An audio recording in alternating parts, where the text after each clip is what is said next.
Hello, and thank you for watching. My name is Joshua Ross, and I'm a physical education teacher at El Cerrito Middle School in Corona, California. I've been a physical education teacher for 3 years now. This is my third year. Um, I'm super pumped to be in the master's program at National University. I think it's really cool that I'm learning new ways to integrate technology within my classroom. I love technology, and the fact that I'm learning new ways to get the attention of my students and motivate them to want to learn or just to make my PE class more fun is really cool to me. I'm really digging that.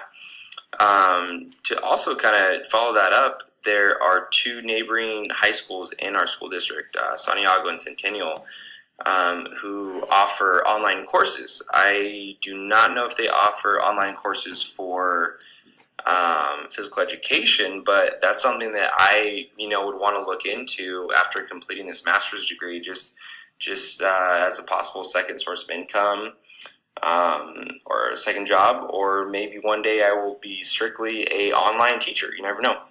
But anyways, I just wanted to take a quick little video to introduce myself, kind of show my face a little bit, and then we will get into my mock course for the program.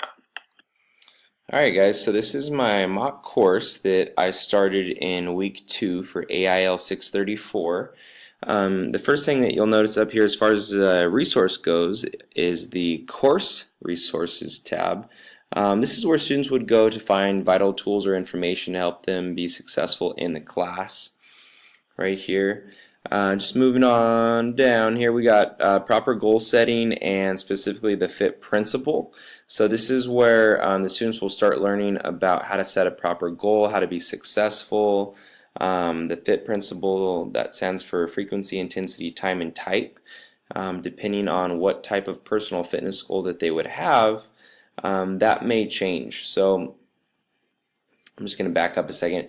The main thing here that I'm really trying to focus on in week 2 is the goal setting itself. So that's really where our focus is, trying to get students to understand what it takes to set an appropriate goal, what an appropriate time frame would be, and what types of exercises they would use to accomplish that goal really. And then we also integrate things like nutrition, and we look at how our daily diet is and things that we need to be aware of in order to accomplish whatever goal it is that they set for themselves. So the goals may change if you're trying to get stronger versus if you're trying to lose weight or tone up, or if you're trying to increase your aerobic capacity or increase your flexibility. So those are really the main areas that we're focusing on right here. There's a picture of Mr. Phelps here killing it. So this is an example of cardiovascular training. As we move our way down, we see this stud of a young lady doing a boxing exercise right here. She's doing some bag work. That would be muscular endurance training. And then we have this beast down here. He's focusing on muscular strength training. And then there's a picture of some people doing a stretch. Looks like a hamstring stretch there. So I like the fact that the pictures kind of pull you in. I really tried to make this easy to navigate, and I want it to really look attractive to the eye, but not overly attractive with too much stuff going on. If we're looking at the NACL standards, it is very important to not overwhelm the students or the adults or whoever's on the web page or trying to navigate it. So I felt like I did a good job of that. I also have tabs right here that they can click on that go with these pictures, with longer descriptions of what these trainings would consist of. As we work our way down, I got a couple of videos. These videos I think are excellent for middle school aged children. For adults or people that are a little more aware of reps and sets and how to warm up and cool down and stuff like that, these might be a little basic for them, but I feel like they were really good videos. right here we have an assignment where they are basically going to record everything that they ate the prior day. So this is yesterday's food diary. We also have another resource here for recommended serving sizes that we would go over, planning for healthy eating.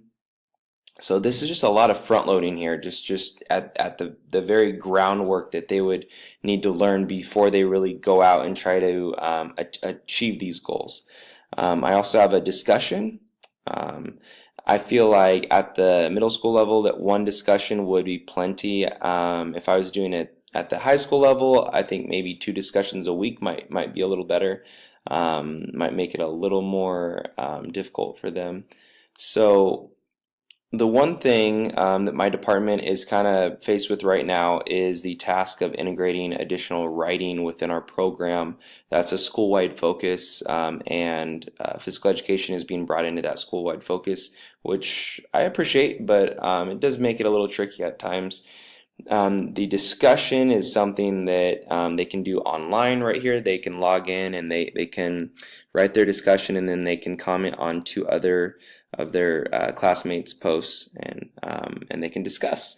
And I think it's great because we really try to focus on keeping them as active as possible. Really, we are on block schedule, so we do have plenty of time to do that. But if they can utilize time to do writing assignments outside of class, I think that's even better. And my colleagues would agree to that. So that's definitely where our program's going. When they begin to record their exercises, so this is moving forward, this might even be like the following week, week 3, they would basically get 25 points if they are able to explain why they chose their exercise and whether or not it actually goes with the goal that they have set for themselves. So if they're talking about, let's say, squats, we'll just stick with the example of squats. If they are trying to increase their lower body strength and they're using squats, and they're able to explain the proper form and technique and why squats go with strengthening your lower body, then they're good. Perfect. They would get their 25 points. The next step here would be for them to analyze their form and technique in detail. If they're able to do that, they get their 25 points. And then they would also get 50 points if they do a good job of comparing their exercise to a professional or that of a trainer. So I have 2 videos that I've uploaded as examples. We have a video right here. This guy right here, I can't remember his name off the top of my head, but he's actually a well-known trainer, and he breaks down the proper form and technique of a back squat with the right angles and whatnot. Down here, I just have an example of another guy that had just started squatting for the first time. He's very new to squatting. He talked about some of the difficulties that he was faced with. He actually analyzed his own squatting technique. So I thought that was pretty cool, and I think that these would be sufficient examples as well.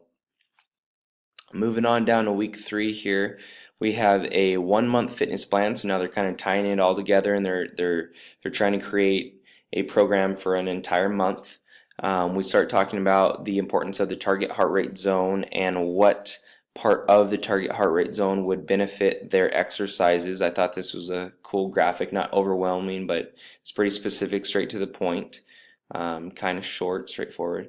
And then down here we actually have a video that I've uploaded of some actors and actresses, some really well-known ones, mostly from Marvel movies. I'm a total nerd about Marvel movies and stuff like that. I feel like a lot of these middle school kids would really dig that too.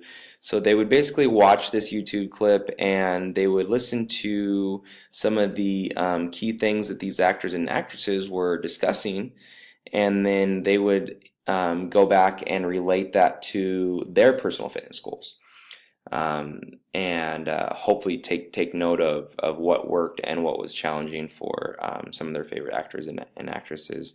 We have a Quizlet study guide here. Love Quizlet. with this right here, they can actually click and go to the Quizlet site directly. They can quiz themselves as many times as they feel necessary so that they're ready for the test. We have a glossary with all of those academic vocabulary words that would be on the Quizlet with the appropriate definitions. And then lastly, they have their quiz that kind of ties it all together and asks questions about academic vocabulary and some other things that were in some of the video clips that were uploaded. So that's pretty much it. I only have stuff up here for week 2 and 3, but I think it's a great start. I plan on using some of this. Hopefully, if not this year, next school year for sure. And yeah, overall, it's been an exciting experience, and I hope you guys enjoy the video. Thank you very much.